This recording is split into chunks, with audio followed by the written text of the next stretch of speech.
What's up, guys? Anybody there yet? I see we have three waiting. Can you guys see my messages over there in the live chat?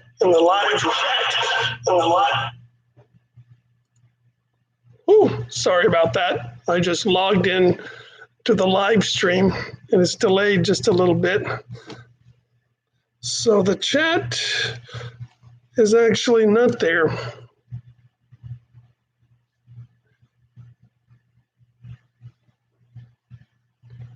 Is there. There's the chat right there. It's in the opposite place for me.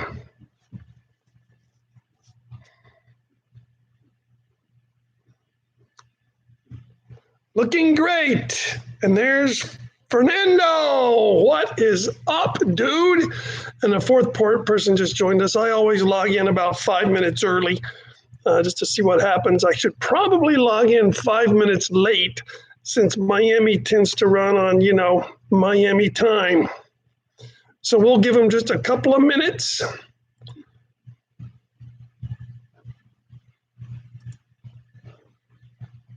And see what happens. Oh, there's some Chenanis. What is up, guys? And who else is that? Oh, Miguel. What is up? And who else? Oh, there's Uma. Cool. Again, everyone is Miami time. Miguel says everyone is Miami time. And my responses might be a couple of minutes or a second late, or I don't know. Like I just got Miguel's everyone is Miami time comment. I'm Texas time. Oh, cool. So you guys are in Texas?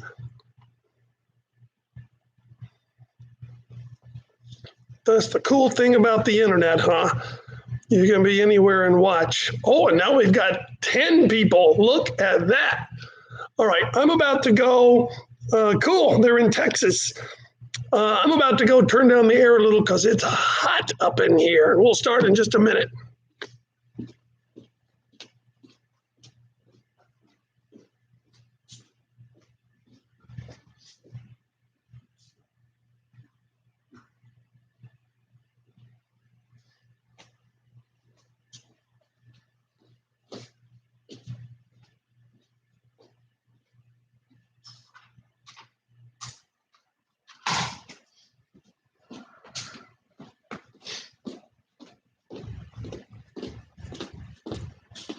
We'll keep it to about an hour today, and Master John is going to follow me. And before he comes in, of course, I've got my wipe down wipes. And just so everybody knows, I've been a little sick. Is it coronavirus? I don't know, kind of a little bit of a feeling. Last night I slept for 11 hours, even though usually I sleep for 6, which is pretty much clockwork. Not 5 hours and 55 minutes, not 6 hours and 5 minutes, but right at 6 hours. But anyway, but I feel much better today, so who knows? And can I get tested? Maybe, but I'm sure there's some 70-year-old guy waiting to get into a hospital, so I don't want to clog up the system. Hang on, somebody's knocking at the door. Weird.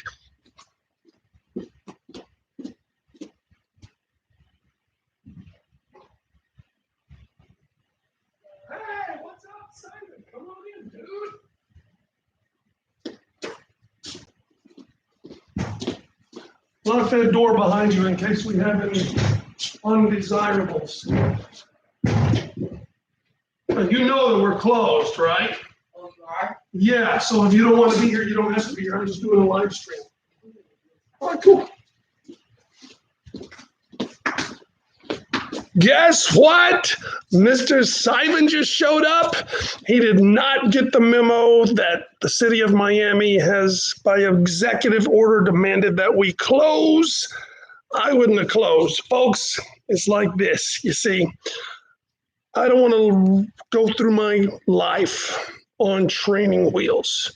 I want to fly, not ride safely.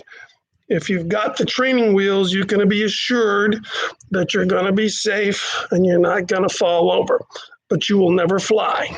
If, on the other hand, you want to fly, you can take off those training wheels, and yes, you can fly, and you can take the corners fast, and you can feel the wind in your hair. But you can also be assured that you're going to bust up your elbows and your knees once in a while. So I am not going to freak out every time our so-called leaders tell me the sky is falling, because they've told me before, and there's the sky, and it still ain't falling, and here I am. So I say we ride this thing out.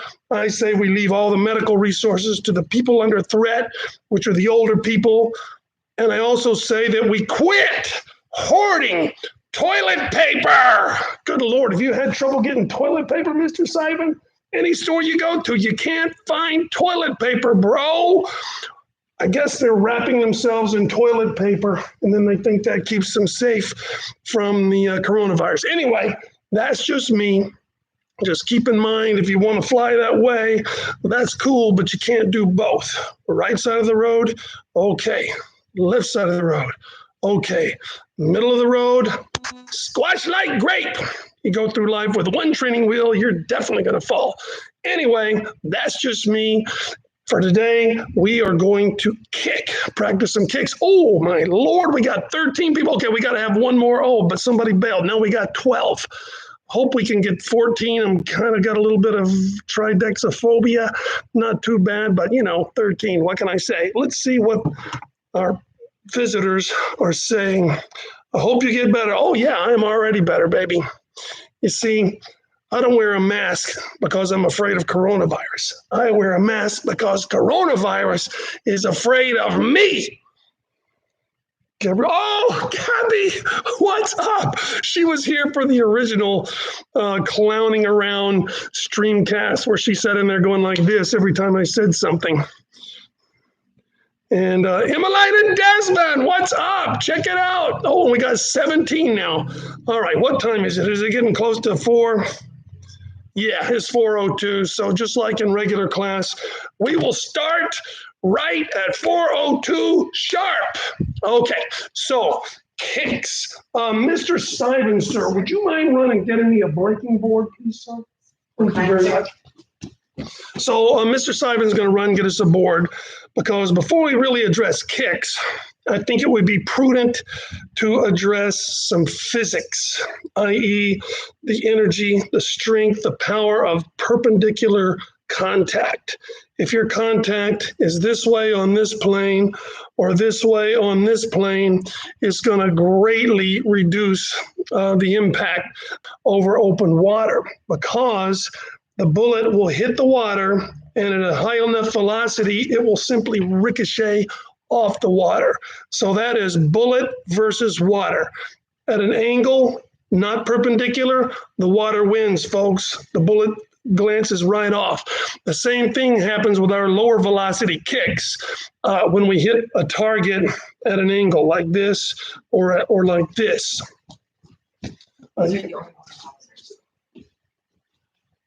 Anyway, I just explained with my hand, but yeah, so when you're having your board holders hold during testing, one of the issues is your kick is going to come from your hip. That's the hinge point, the point at which your kick starts, your hip, right? Obviously, because your leg's connected to your body right there at your hip. So board holders, let's get Simon over here. I'm so happy that Simon showed up. So Simon, can you stand right there? Make sure you're in the camera. So if Simon is doing a kick, I want to point this board right at his hip. So turn around like you're going to do a side kick. And so there's his hip right there. So I want to point this board at his hip. And then that way, can you just touch the board with a side kick? So now his foot is going to be perpendicular to the board. Whereas if I hold the board straight like this at this angle, now his foot's going to be coming at an upward angle. Can you see that? An upward angle to the board. I need to have it here. So it's hitting the board with a perpendicular angle straight ahead like that. That way the board absorbs all of the energy instead of ricocheting off. And the same principle applies this way. But what happens a lot of times, people will line up for a side kick directly in front of the board. How can we show this? on the video. Let's experiment a little bit.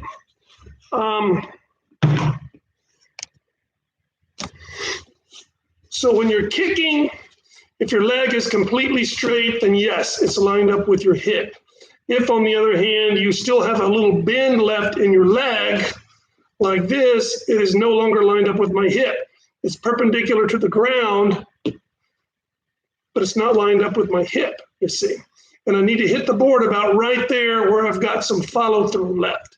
So when you line up for a side kick, the target shouldn't be here, right at your side. The target should be over this way a little bit. That way, while your leg's still got some bend left in it, see how my leg is straight with the camera, but it's not lined up with my hip. You want it to be about right there at the point of impact. So get your board lined up here, not here. You want it here, perpendicular, pointed at your hip.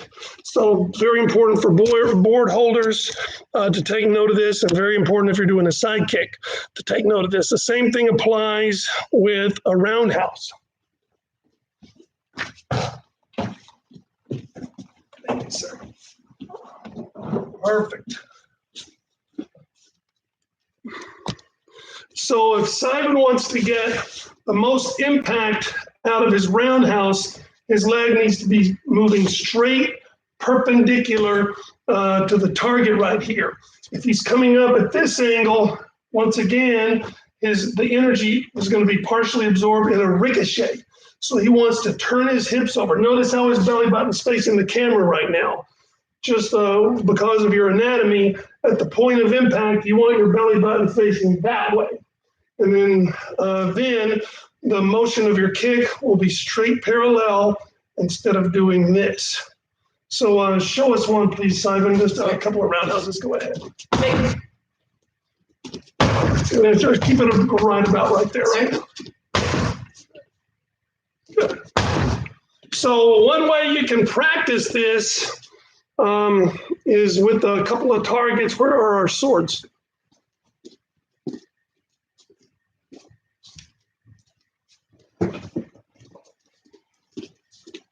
If you want to be nice, use something padded.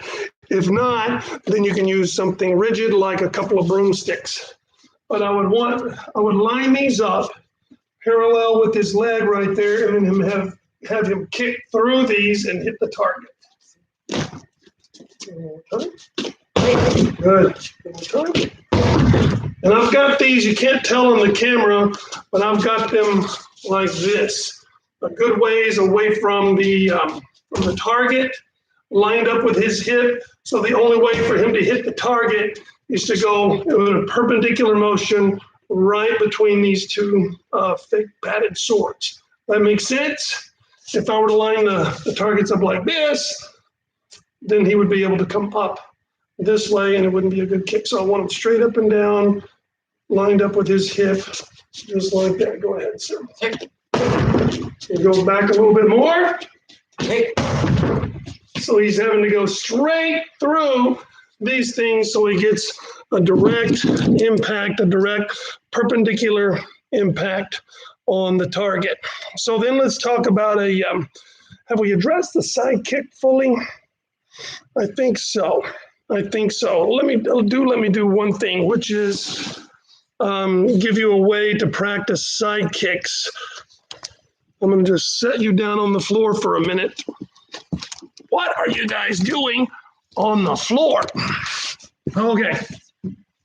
So here we are. If I've got my hip, my body lying straight up at the middle of the camera like this, well, indeed, my leg is going to be moving perpendicular to the target, which right now is you at the point of impact. But then I've got no room for push through, right? My kick is already done. So I want my knee to still be bent. Well, if I'm bending it like this, now the kick is moving this way, you see, sideways. We want it to be moving straight ahead. So if instead I line you up there, when we're standing right here, yes, it'd be lined up. Now the center of your screen is the center of the board. Then when my leg is perpendicular, straight perpendicular with the screen, look at that. It's coming at you just like a pool cue or a sword. Boom, I've got that. And then some push through. You see that? But look where I am and look where my leg is. So you want that board lined up, not with your body, but with where your leg is going to be at the point of optimal impact, about right there. I've still got a little bend left in my knee, and I push on through. Now, of course, because of your thigh, your leg's not moving in a perfectly straight angle. As long as I'm perpendicular to the target over here, it's going to be a little more this way. All the way here, it's going to be a little more that way. But you find that point at which you want it to hit, bam, right there. Then you've got a little push through, and as you follow through, yes, it'll do that. Or your leg will know, if I keep my heel lined up with you, right there you can see I'm no longer perpendicular on this plane to the target. But at the point of impact, that's what's important. Slam right there. Slam like a machine, a sword moving straight in, push through, and then whatever happens, happens. And I hope that makes sense. So I'm lined up this way, I'm lined up that way. The kick is moving straight perpendicular with the target at the point of impact. I hope that makes some sense.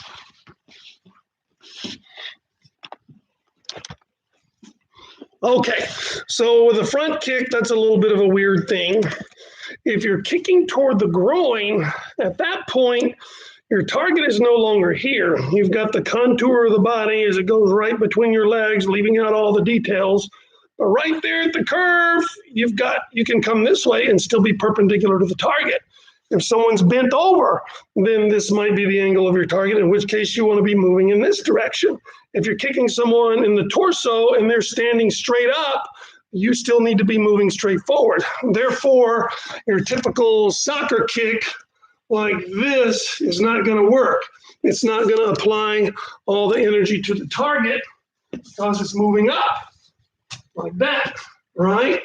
So what can we do? We can get our knee up and aim from our knee to the heel or foot to the target, which should be a straight line. So I'm coming up first and forward like that. So my shin is moving as straight as possible, perpendicular to the target. So let's have Simon do a couple of those. Hey, up and then drop into the target. Hey. Oh yeah, a little slower. Hey. One more time. Now you come over me. So we come up and then in, up, in, like that. Thrusting straight forward, up, in. You see how by the time it hits the target, it's moving straight forward, perpendicular to the target. And then, like I said a while ago, if maybe I want to go for the guy's chin. Well, the angle of his chin is not up. It's over this way. Maybe a little bit up if he cocks his head back. So then at that point, you could do one of Simon's famous high kicks that move straight up. You catch him in the chin, you're perpendicular to the target, and you're golden. Same thing if you're kicking him right in the you-know-what. At that point, you can come up because the impact, the force of your kick is going to be, once again, perpendicular to the target. I hope that makes sense. Okay, so let's talk about the outside crescent kick. A little bit tricky. It's essentially an upside down roundhouse. So anytime you hit with your knee sideways, I don't know if you noticed a while ago, but Simon was hitting with his shoelaces, and we talk about that in class. Hit with your shoelaces, hit with your shoelaces. And people are probably thinking, what the smack's he talking about shoelaces? Your leg is a hinge, right? And if you take a long hinge, one of these hinges shaped like this that go like on a shed or something, you can bend it like this all day. You can flip it and hit something all day. But if you straighten that hinge and hit it sideways, enough time, that hinge is going to start to come apart. Same way with your knee. It bends very well like this. It'll bend forever. It'll bend for 80 years like this with no problems. Well, you might have a few problems by the time you're 80, but my point is, it bends like this, great. So if you're turned over and you hit with your shoelaces, your body absorbs the shock like this, the way your knee naturally bends. If you keep your feet straight up and you hit with the side of your foot instead of your shoelaces, your knee is absorbing the shock sideways. And with a hard enough kick, you can damage it with one kick.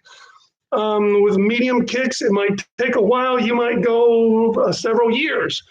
But sooner or later, you're going to start noticing problems on the inside of your knee where those tendons have gradually been ripped free. The same thing applies to an outside crescent kick. Now, it's really easy to do one if you think of it like this. But see, I'm kicking with the side of my foot. The same thing applies. Now I'm putting pressure on the outside tendons that hold my knees together. See, if I were really good, I would have looked up the anatomical names, anterior, whatever ligament, but you're tearing up the ones on the outside of your knee. Because as I hit like this, I'm absorbing the pressure over here. It's gradually getting pulled apart. So instead, once again, we hit and let the knee absorb the shock the way it's naturally built to. So we turn over this way and try to hit with our shoelaces like that. Now, getting your leg like this, that may be a little bit of a challenge because I can hold it like that. I don't know if I can pick it up on its own. I can hold it like this. So then the secret is let inertia sling your leg up. So it's kind of like riding a bicycle. It's pretty hard, if not difficult. It's pretty difficult, if not impossible, to do it slowly. So with a crescent kick, you got to get those hips turned over as you spin, as you twist, and kick right as your leg's at the right angle, like that.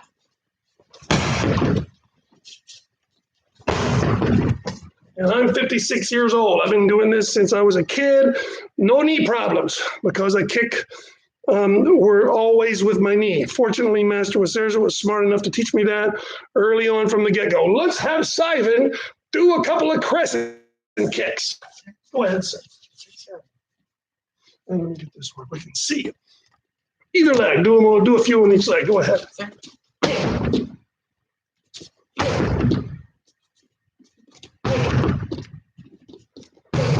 Now see if you can get your kicking by the time you make contact at about this angle. See if you can get it all the way to there.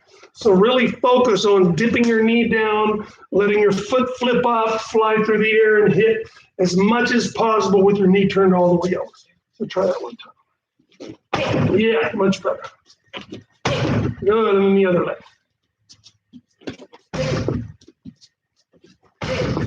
Good, okay.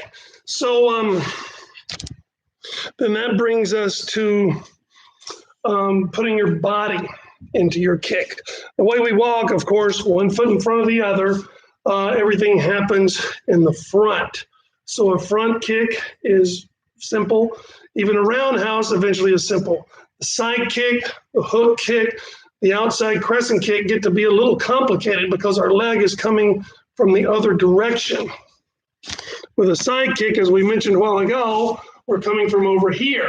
So if you start your side kick like this, my leg's over here, but it needs to be over here in order to get that angle we just talked about. With the crescent kick, if I start right here and I'm going to kick with this leg, my back leg, it's got to come up to here, swing all the way over here, turn over, swing the other direction and hit. So a side kick is better approached. I hate to say better and worse. It's more effectively approached, and you don't have to worry about rechaiming your body if it's from the back. So if you back up into a side kick, it's right there. Your leg's already set to go.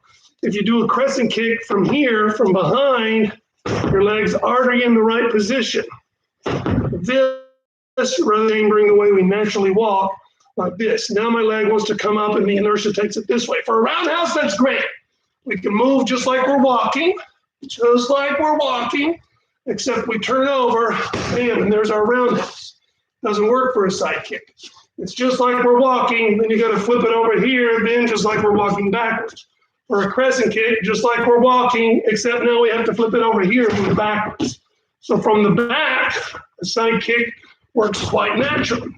From the back, a crescent kick works quite naturally. In fact, once you get the hang of a crescent kick, to me, it's simpler to do it turnaround. So from right here, and with this leg, instead of bringing it to the front and then kicking, I take it around the back. And then inertia, already, once my knee comes up, inertia has my foot following, and it hits it naturally. The same perhaps with a turnaround side kick. If I'm going to kick with this leg, this back leg, instead of bringing it in front, changing trajectory, and then kicking. If I'm here, I simply turn this way. Now it's as if I'm walking backwards. And then the kick happens naturally. So roundhouse, front kick happen just like you're walking naturally. A side kick, an outside crescent kick, or a hook kick happen like you're walking backwards. So if you got something to write on, write that down. Front kick, roundhouse happen the way you naturally walk. They match your natural gait. Side kick, outside crescent kick, hook kick, they match the gait of walking backwards. Your foot's moving naturally backwards. Write it down. I'll give you 1 second while I get a drink of water. You want some water, son?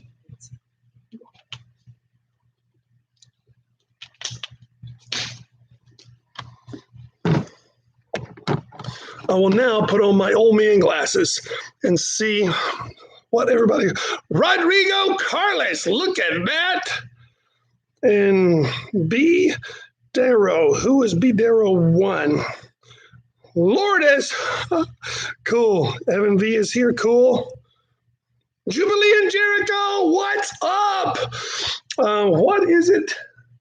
Mr. Joseph dared me to say something. It was like aardvark. Platypus. He dared me to say platypus live on the World Wide Web in front of everybody, only he dared me by text message, and I don't have my phone here. In fact, I've turned it off so we don't get interrupted today. But there you go, Mr. Joseph. Platypus. And let me see who else. Barbara, what's up, G? I have not seen you in black belt class, sister. I'm going to reach right through here and grab your head. Oh, got it. That's what you get. Take it. Take it.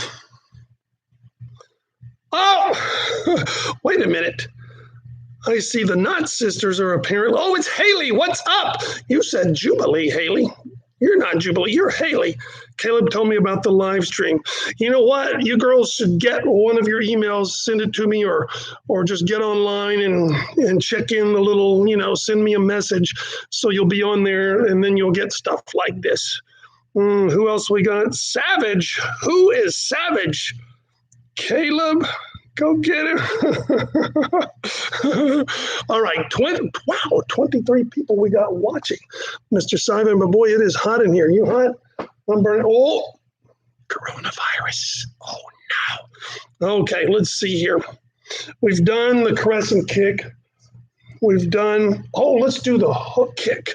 So check this out. A hook kick is a special type kick because you're kicking with the back of your heel or the bottom of your foot like this. So it's got a special consideration because you're going to hit against the way your knee goes. The only way to preserve your knee is to, number one, don't let it hyperextend. If the kick's going to require it to hyperextend, don't do the kick. And number two, kick something you're sure the kick can go through. So this is not a good target for your hook kick. Eventually, you're going to hyperextend your knee, fall down, go out. So let's get, sir, can you please grab us one of those paddle targets? I think they're right over. Oh, right there. Look at that. See, Simon is so prepared. And let's get this thing out of the way.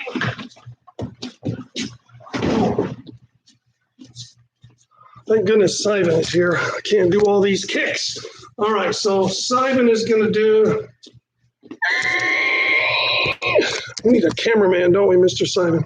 Okay, so Simon is going to do a few hook kicks. Go ahead, sir. Hey. Hey. Oh, good. Hey. Cool. Now, if you guys do the replay later, you will see that he is doing like a side kick that then comes out and hooks in. He's going side kick, whip it through. So he's got his leg bent, he's straightening it, and then he pops it back this way with the target being about right here. He side kicks over here, bends it, bam, and then hits the target with his leg already partially bent. So watch him one more time and see if you can see that. There we go.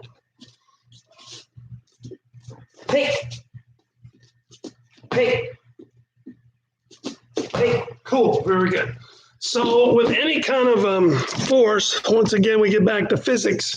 For every when you're chambering for these hook kicks, your body needs to twist this way, coming up for that quote failed side kick, and then you're snapping in.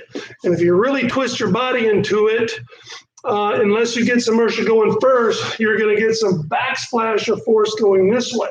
So you'll see a lot of people here, they'll come up for their hook kick, and you'll see this happen. See how my body's going this way while my leg goes that way. It's a natural reaction. If I push somebody, there's actually force going both ways, right? So if I try to push my leg that way, my body goes this way. Try pushing something underwater sometime, and you'll see that happen big time. You'll push it, and you'll move back. Maybe the thing you're pushing also moves back, but it's really hard. We're accustomed to standing on the ground. When we push something, there's an equal and opposite reaction, but it's being absorbed by your feet. If you're floating in the water and you push, you're going to see that you push back. Maybe the thing you push goes, but you push back too. And so that's what's happening here. You've only got 1 foot on the floor. So by the time you push this way with the kick, your body's going to go that way. So how do you overcome that? You've got to put a little twist in your body this way right before the kick occurs. So if you watch my arms, can you see that right before the kick happens, I'm swinging this way, like that. That way I'm canceling out what's happening over here, because I'm already started the inertia going. It's like when you throw a ball, it's already moving. And there's still force coming this way, but I've already compensated for it. While both feet were on the floor, I pulled my body. So I've already used the floor. And then here comes my foot, like that. So let's, so once again, this one, as you can see, moves not with your natural gait, but as if you were walking backwards. The kick is coming this way, not this way. So it's more comfortable if I well, it happens more efficiently if I walk backwards. I spin my body like that. Therefore, is once you get the hang of a hook kick, it's actually easier to cancel out that back force if you do a turnaround hook kick. So let's watch Simon do a couple of turnaround hook kicks. He's funner to watch because he can do them much higher. Is that going to work? Oh, yeah, let's get this way just a little so they can. Oh, perfect, right there. Okay, so here we go. Let's go ahead. Here we go. Hey. Woo! Hey. You guys even see that? Good Lord, your foot's going off the camera, bro. Hey. Hey. Good. And that last one, you can really see where he set up it's like the setup side kick, and then he snaps in like this. Set up the side kick, snap in, boom. Right there's where he hit. Side kick, snap in, boom. Side kick, snap in, boom. So his legs still not hyperextended. In fact, let's put them on the floor again, Mr. Simon.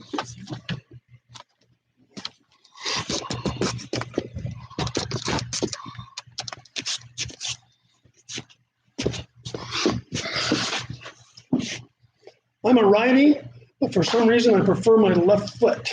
Oh, I just gave away all my sparring secrets. So the target is going to be right there in the middle of the screen. Bam, right there. So when I start this kick, I'm going to do a side kick this way, pop it, bend, bam, and there's where I hit. Side kick, pop it, boom, right there. Side kick, bam, bam. So the first quote, bam, is where my leg is going straight and it's bouncing back bent. So I'm starting here, there, I start bending again, bam, as I come through. And then that way I avoid putting pressure on my knee, hyperextending my knee at the point of contact. So once again, we're doing a side kick here, a side kick there, here's my target, side kick here, pulling back in, and notice this part of my leg didn't move. A side kick here, it starts to bend, bam, there's where I hit. So see, I've still got some bend left in my leg. Side kick, bam, still bend left, hit the target, follow through. like that. And at Pace the other day, I was talking about how this is the same motion as riding a bicycle, like that.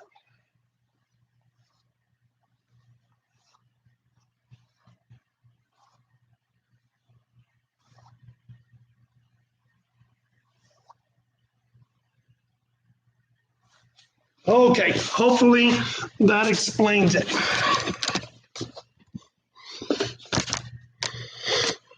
We're improving these live streams as we go.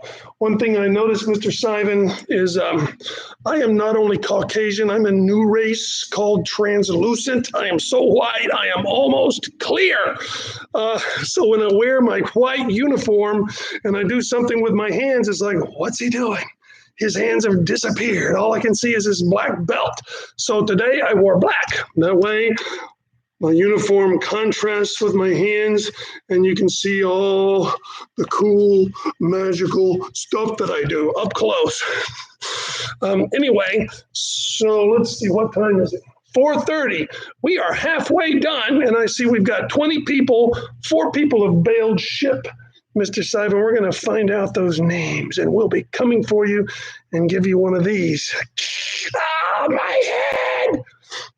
Okay, hang on just a second while I get some water.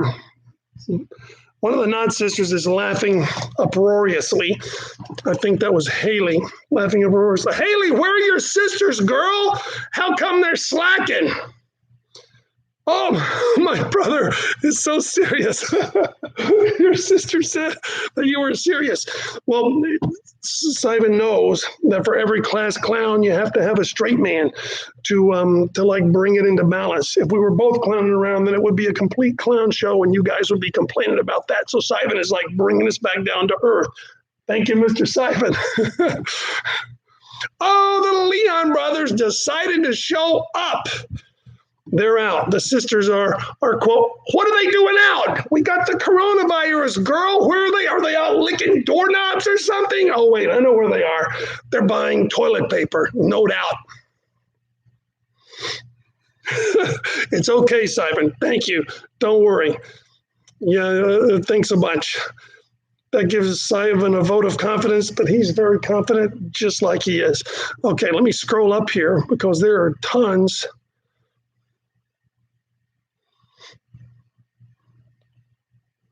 Oh, my sparring techniques. Yes, expose. I'm glad no one can see behind my screen. Oh, but we can. Look, there's Haley right there. Haley, put on some clothes, girl. We don't want to see no underwear, G. Jeez, man. Oh, the Knotts have a new house, dude. Very cool. I hope you wipe that bad boy down. Seth and Julia, all right. Yeah. And Caleb? Is Caleb there too? Haley's like, oh. Okay, so since we have Simon, we can do some self-defense techniques. Someone asked for self-defense techniques. It's a little difficult for me to take a gun or a knife away from myself. There might be a good skill to learn in case I ever got multiple identity disorder or something like that, and I tried to shoot myself, I could simply disarm the gun. But wait, both of us would know Taekwondo, or maybe not. Hang on a minute, let me get a weapon and some hand sanitizer.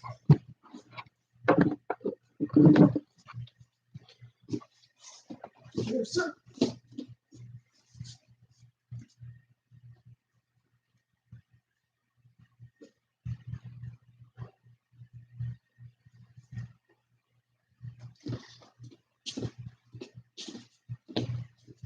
Just so everybody can see, I am hand sanitizing the knife and, of course, my hands and wrists, and I will not touch my face while I am at it. Simon's doing the same thing over there.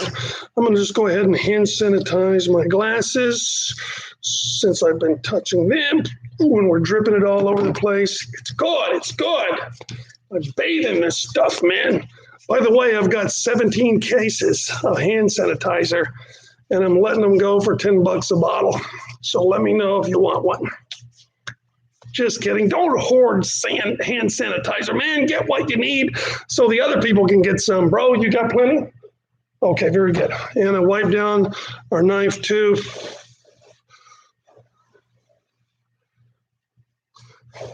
Shoulder surfing. I am Caleb. Seth and Julia are shoulder surfing. That's awesome. No, today, Corona, grab the toilet paper. Must get 100 rolls. Yeah, I gotta have that toilet paper. All right. This stuff evaporates eventually as the germs die, hopefully a slow and painful death. We are set to go. All right. So with these fake Tontos, you've got the fake sharp side here and the fake dull side here. And with training weapons, they make the dull side actually thicker than the non-dull side. That is because, see, I was about to touch my face using my wrist. I was about to say that the sharp side is actually thicker because when you're doing your techniques, you're clacking it together, especially with the Balkans, the wooden swords, you're clacking it together. So you want that blade side to be thicker and more durable because simply it's making contact. But you can tell by the curve of the knife, the natural curve of a knife would be that the sharp side is here. Right? So that has a lot to do with taking anything out of someone's hand. But with a knife, you have to grab this way. So the bad guys got the knife, and let's get where they can see right there. Oh, I'm so glad I wore black today. So however you can get to him, we, number one, have to brace his wrist. Otherwise, if I move the knife, his wrist just moves with it. No matter what kind of fancy stuff I do, his wrist is going with it, so nothing's happening. So I stabilize his wrist, and then I can grab the knife. If it didn't have a sharp side, this grip would be fine. But right now, I'm cutting the smack out of my thumb. So I do a monkey paw. You ever see those barrel of monkeys? And their paws are like this or something, you know, those little plastic monkeys you used to get in a plastic jug. I don't even know if they sell those anymore. So you're like a monkey paw, like that. There's my thumb right there on the top. And then the sharp side is not touching my hand right there. Then I brace his wrist and I take it out this way. And it pries open his hand like that, pries right through his fingers. Now, a lot of people will see this and say, oh, he went in a circle this way. The circle is not perpendicular to the angle of his arm. The circle is this way at like a 45-degree angle. So if he's standing like this, the circle I'm making is not this way because his wrist can kind of bend and flex and handle that curve. The circle is on this plane, like a 45-degree angle. Point it toward his nose and turn this way. Now look at his thumb and fingers. It just pries them right open. In fact, when you're practicing with your buddy, that can easily jam their thumb, so you have to be careful when it comes over like this. Their thumb is bent backwards and can really hurt your thumb if you do a deep one of these and you're going really fast. So one more time. I think this is good, pointed right at the camera. I'm bracing his wrist. Not a circle on this plane, which is perpendicular. You know, if his hand were an airplane, this is the propeller. It doesn't work as effectively. Sometimes you might get it out of someone's wrist, but typically the wrist can go with it. I go on this plane, 45 degrees, right there. Turn it right like that. Grab it here, not the blade, and turn it this way. And it rips right out of there. Go ahead, try that at home while I get a drink of water. You're welcome to grab some water out of the refrigerator.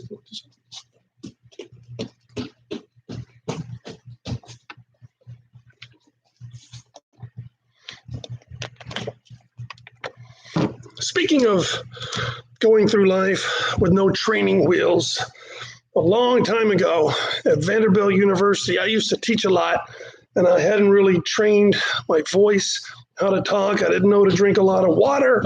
And so my voice went out all the time. So I went to a special vocal cord doctor they have, and they stuck a thing down my throat and examined my vocal cords. After which they told me one of my vocal cords is dead. The other one had about a third of it still functioning. The other 2/3, the outside 2/3 were not working, which is why my voice always sounds like I have a cold, so you can't really tell if I've got a cold. In fact, people will see me a lot of times and go, "Oh, do you have a cold?" I'm like, "No, this is a natural, grumpy way my voice sounds." And of course, what did they tell me? Well, you can't do anything where you're going to be speaking a lot, so no more Taekwondo teaching. I'm like, yeah, that's going to happen. Not. So that was back in the 90s, bro. I got in fact, it might have been the late 80s, because I started Taekwondo in 86, got my first class in 89. Within about a year, 89, 90, that's when the voice problems came. So that's when they told me. And now it's 2020, and I'm still here, and I've got a cruddy old grumpy voice, but I'm still teaching. Another way, and once again, that's taking the training wheels off. That doctor would tell me, "Well, I'm not liable. I've given you fair warning. Put on the training wheels and go tunneling through life safely so you don't damage your vocal cords." No, instead, I spoke with a classical singer at Belmont University who trained me a little bit to speak from my diaphragm and to warm up a little bit before class, which, believe me or not, I do. I warm up before every one of these live streams. I take the training wheels off, bro. Yeah, I might fall and skin my elbow. Another such incident, I hurt my back way back when Zoe was 1 or 2 years old. My back had been bothering me already. And then I was running toward the mirror with her, like this, running all the way across the mat and then stopping, and she was just getting a kick out of it. Suddenly, my left leg went numb, shooting pain in my back. I handed off Zoe and hit the floor. And I had to have somebody help me down the stairs. Went to see an orthopedic surgeon, and he said, your back has deteriorating L4 and L5. No more Taekwondo for you. In fact, you'll never run again, and you probably won't even walk normally. Yeah, that's going to happen. So what did I do? I brought my butt in here in the mat as soon as I could make it to my feet, and I started letting my right leg retrain my left one how to walk. Seriously, I had forgotten how to walk because the nerves were cut off, and I guess when the nerves get cut off so long, you just lose all motion. Still today, if you look closely, you can tell my left kick slightly less control than my right, even though I prefer to kick with my left, like I told you a while ago. So check this out. See if you can see it. Here's the right front kick. Here's the left front kick with the crippled leg that will never do martial arts again.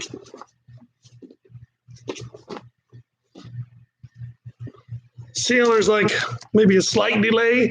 And trust me, it burns my back more so than the right one does. Now, and I followed conventional wisdom, I'd have put on the training wheels and I'd be working at the post office right now instead of in here doing kicks. But I just don't want to live like that, bro. One day I'll be dead and maybe somebody will go, "Well, he never learned his lesson." Yes, I did. That's when I'll quit, is when they shove me in the grave, and then you better chain me to that coffin or else my corpse will come shambling up and walk right up these steps back into the dojo. I don't quit. Non-negotiable. Anyway, I'll leave that choice to you, but me, I don't want any training wheels. I prefer to ride the bike and fly, feel the wind in my hair, and I'll risk the busted elbows and knees. I will risk death. Give me freedom or give me death. I think it was liberty, though, wasn't it? Give me liberty or give me death. Not inconvenience, not pain, but death. Anyway, if you want to do that, that's your call, but that's just a couple of more training wheel stories for you. All right, so let's see here. Let's do... after all that, all Haley has to say is, "I'm making burgers." Okay, so let's look at another one. Let's look at another knife technique. It's so awesome that Sivan showed up. So another knife technique is, if you could, let's get right where you're in the middle of it. Yeah. Is a lot of gangbangers and really bad guys, they'll stab you right in the privates, dude. Or they'll try to come up, get you in the soft of the belly and slice up and try to just spill your guts all over the place. So you can stop them with both hands like this. There's a couple of investments you have to make. One is you're using two hands to stop one hand. That puts me at an advantage as far as power and control. The problem is he's still got another hand left.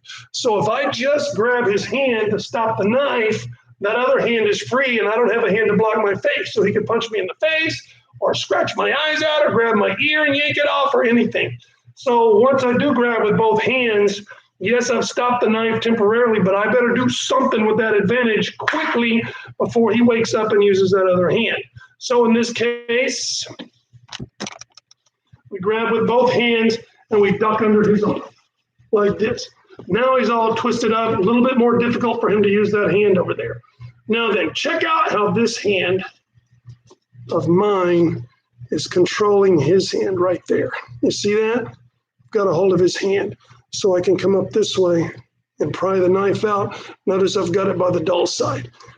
If I had grabbed his hand, let's go back to this position, sorry. If I had grabbed his hand this way, can you even see the difference? Then when I go underneath and I free my right hand to get the knife, this hand is free as a bird. It's going to be really difficult for me to do anything with this knife. He can be flailing it all over the place. He can just be moving it away from me or whatever. So the secret is whatever hand is on the knife side goes closest to his hand. In fact, you want to grab it very low on the wrist, almost at his hand. The other hand goes up here. It does make a difference. Not this, but this. You see that? So the hand holding hands goes closest to the knife, like that.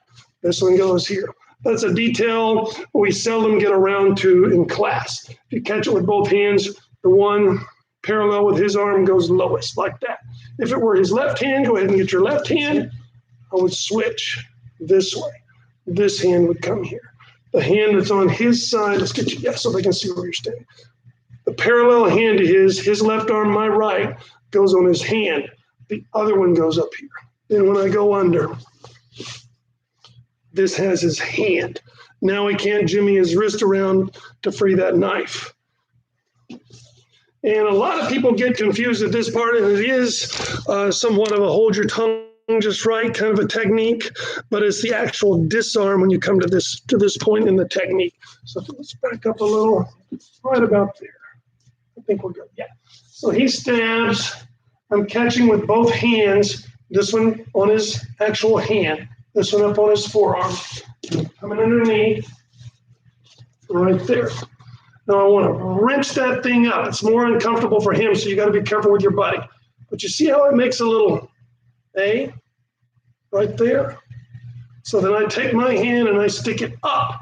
This little A, this little acute triangle is not on this plane, it's on this plane. If I had the camera down here, you could look up and see that. Well, I'm sticking my hand right up there, but on this plane, you see? And then I'm pushing out this way. And once again, it's wrenching right between his fingers. I'm coming this way. There's the triangle. I'm sticking it this way, but on this plane. And then I'm grabbing and wrenching it out. And it pulls right out through his fingers. Now I've got a hold of his hand. I've got the dull side of the blade with a little adjustment. I've now got it in an earth grip with my blade facing this way, at which point I can slice him and dice him right up there under his brachial artery and cancel Christmas for the bad guy. All right, let's look at one other very important point of this. Let's get you over here for a second. If the bad guy is already past his hip, you can't catch this. I used to not realize this, but the Aikido guys, many of which are my size or heavier, we get rough in there. Some nights we just want to test thing out. We were doing gun disarms one time, so what do? We went and got these welding masks and airsoft guns, and we're shooting each other in the face. If we didn't do the gun disarms in time, we'd learned a lot from that. Like you got to be really fast, and like their action is much quicker than the reaction, so it is entirely possible to be like bang, the airsoft bullet flies way over there. Anyway, another one of the things we did is we take these fake knives and we come at each other full blast. Well, what I learned was if you catch that knife after it passes his hip, right there, it is moving so fast, it's going to take your thumbs and bend them all the way up to the inside of your elbows, where you look like a chicken or something with your thumbs pointed backwards. So you've got to catch the knife before it crosses his hip, more or less, depending, of course, upon the speed and velocity. But in general, you want to catch it before it crosses his hip. So as he's starting, already I'm moving in, and I catch it right there. In fact, if you're in a fight with somebody with a knife, it is not against the rules, so to speak, if you move first. He's already moved first by virtue of the fact he's coming at me with a knife. So I flinch, he stabs. That's fine, because he's reacting to my flinch, and I catch him super early right there. Then at that point, I go under, I stick it right through. Remember, a little triangle from the bottom, pop it out, slide, stab him right in the bicep here, hold it up, pull his bicep loose, boom, cancel Christmas. Let's look at that one too. I wonder if they can see that. I can't tell, guys, because we're kind of turning quickly. Let's step out to here, and let's get this a little higher, like that. Too high. There we go. Okay. So the bad guy's coming in. I catch him before he crosses his hip. I go underneath. Maybe I can throw in a stab him in the tummy. Right up under on that little triangle. Yank it out. Slice and dice on his brachial artery. Then I take him down like Sankyo, and there's his bicep. You can stab right through there, and then pull him right on down, like that. Thank you very much, Mr. Simon. And Mr. Simon, just to be safe, let's do a little more hand sanitizer. Okay. Just to be safe. Woo! Spilling it all over the ground. I'll just hand sanitize my feet, too. Let's see what time we're looking at. Ooh. About 4:53. All right, Master Settles is going to start at 5:30. I seriously hope a lot of you can stay for Master John. You know how creative he is, and he's good looking too, much better looking than me. Of course, Simon's better looking than me, so I got that going for my live stream. But seriously, Master Settles will be here at 5:30. So we'll have a 30-minute break. It will not be this same link. Once I hit in stream, that's it. You'll have to go to the email and click Master Settles link, or you can go to our channel, which is South Miami Martial Art, no S. Not enough letters allowed. Go to South Miami Martial Art, look under videos. The default is uploads. Click the drop down and you'll see live or streams or whatever. You click that and you'll see the next one available is the 5:30 one. You click it and you wait just like you waited here. You guys probably know YouTube better than me, so you can probably figure that out much more effectively than me.